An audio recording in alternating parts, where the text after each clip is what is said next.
गत विलंबित राति ढेंकानाल जिला कामाख्यानगर थाना जिरिडीमाली छक निकटरे एक अजणा गाड़ी धक्का जड़े युवकर मृत्यु होईछि।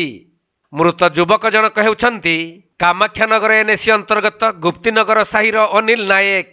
से विलंबित राति घर को फेरुवा बेले कौनसी एक अजणा गाड़ी तांको धक्का दे पलाई जाइथिला।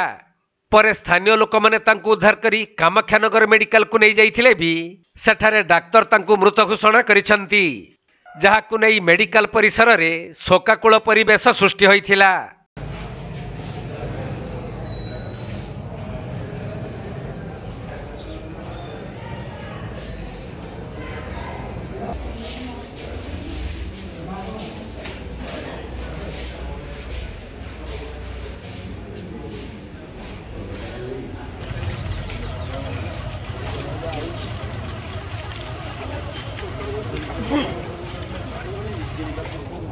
ढेंकानाल जिल्लारू असीम अमिताभ शतपथी रिपोर्ट, कोणार्क लाइव।